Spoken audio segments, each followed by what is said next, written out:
BC is awesome.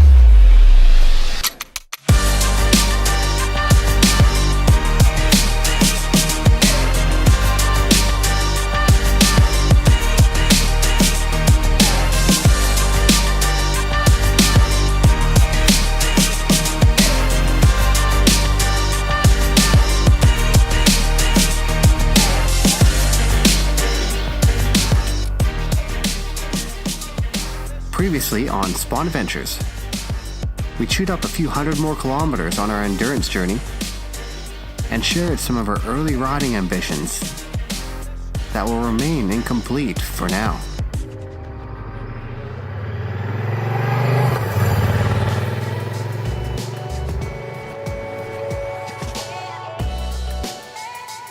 Vancouver Island is the largest North American island in the Pacific Ocean.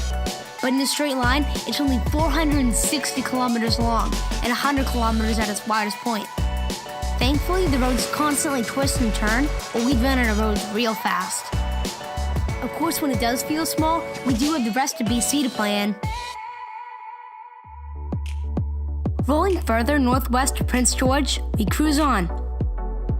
Occasionally on rides, you can discover that you're not alone. And suddenly you notice in your side view mirror that there's someone who's been swapping corners and enjoying the view just as you are. Depending on who they are, this can be a real welcome sight and be really uplifting to a long ride. Perhaps it's having someone behind you watching your riding technique, keeping you a little more in tune with lane position, smoothly carving the corners and perhaps taking them a little quicker and deeper than you might otherwise. If you do have the opportunity to talk, sometimes you might find there's a pretty cool guy or girl behind the helmet. We met Luke here, who just picked up this KTM from Alberta and is riding it home to Prince Rupert. We're actually still in contact with him to this day, and I wouldn't be surprised if we rode with him again someday. Now that was gassed up number 5. We are now only 340 kilometers from our goal and should be in Alaska by nightfall.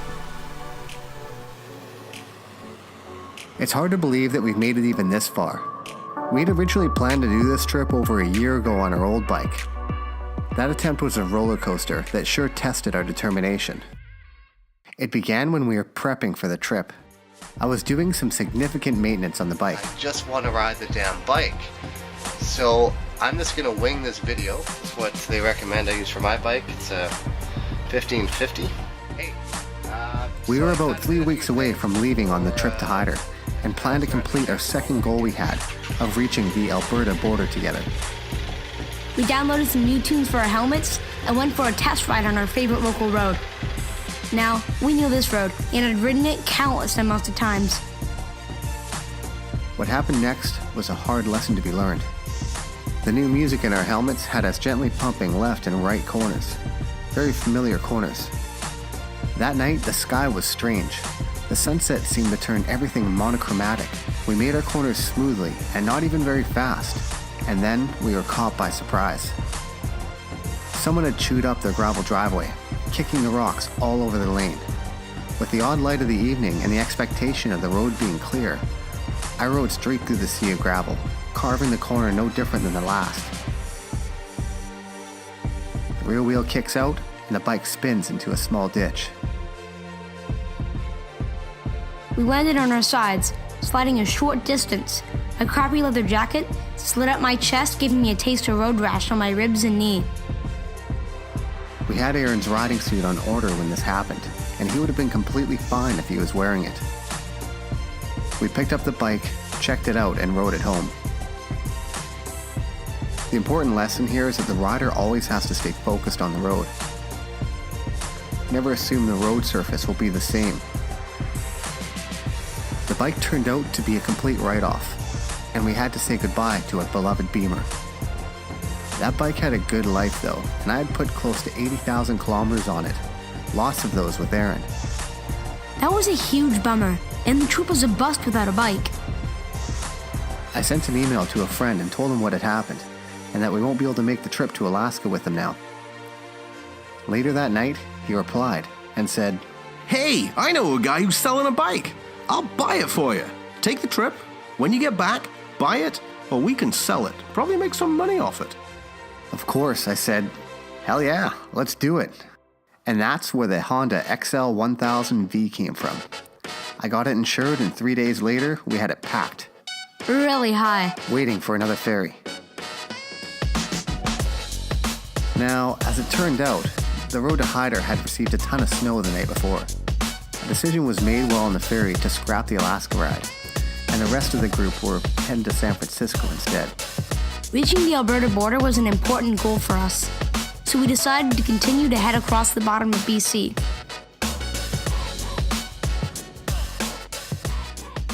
We took the number 1 highway, or the canyon, and checked it out a little. Hell's Gate Air Trail. Yeah. Future Canyon, British Columbia, Canada. This is awesome. We continued on. Made it to a friend's house in Kamloops. Now, we don't have any footage of it, but the next morning, we headed out for breakfast. In the parking lot, I was pulling a U-turn, and a truck pulled out in front of us, and I dropped the bike. Not the end of the world, but the clutch lever snapped. We were dead in the water, and to top it all off, I pulled my back out when I was trying to lift the bike up. We were, however, able to use some JB Weld and glued it back together, and somehow made it back to my friend's house, where it fell apart again. Although all other motorcycle stores were closed that Monday, we managed to find a small shop that had a lever that we could modify to fit. Now all we needed was some way to get all the high weight off the bike. That's when I remembered of Trailtail. Their trailers would get all the weight off the bike, and they were just down the highway in Kelowna. We met up with the guys and they hooked us up right away. And all of a sudden the bike went from this to this. Wow, that was so much better. We continued on.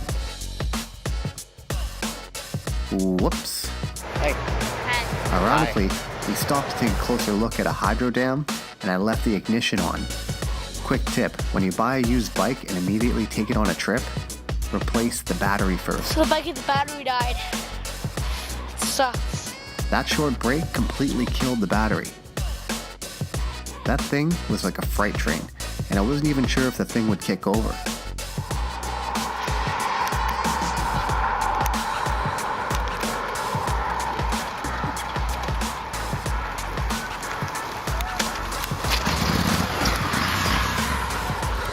It worked! Yeah, I did! We headed through Nelson and replaced the battery. Then headed to a wild campsite called Toad Rock. What are you doing? Where did you come from, man? Had a fun time there. Crazy place. So then, do you have a clean? I said that one already. Go fish. The next day we really look forward to. Once you take the ferry from Belfort to Kootenay Bay, the road down to Creston was said to be the top road in BC to ride. Number 1 in BC for those that are familiar with the Destination Highways books. It really was a spectacular ride. I wish we could have captured it better with our camera, but that old thing had its limitations. We really struggled with the old basic camera we had, and it's one of the reasons why we're missing so much of these trips. We've since replaced it in the best way we knew how. I'll tell you about that story later. The rest of the trip was filled with good times and great views. We found this trip taught us to stay positive, and there's often a solution right around the corner. And whatever the problem you may have, don't give up. Keep trying. You'll make it. Back on our way to Alaska, the heat and fatigue was making the riding a little tough at this point. It's really hot. You alright? Yeah. We only have 240 Ks left to go. 2 hours left.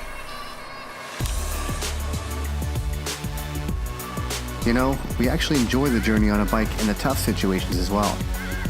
We've been known to just make up a reason to go for a ride sometimes, no matter what the weather. When we realized that our old camera had to go, we decided that the best way to replace it was to find a good used one that was a decent distance away and make a trip out of it. For us, it seemed like the perfect way to pick up a new camera. considering what we plan to use it for. This camera sucks.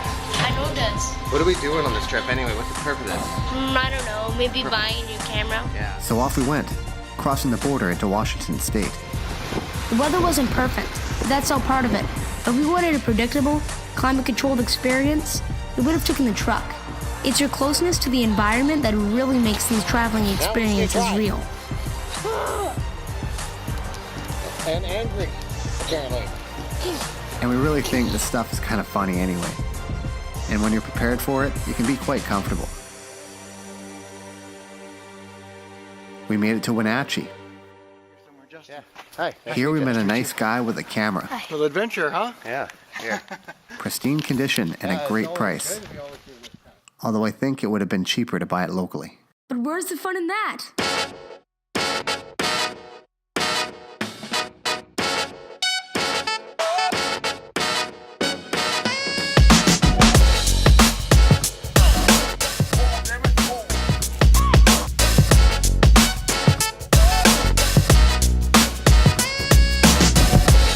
Racing is awesome.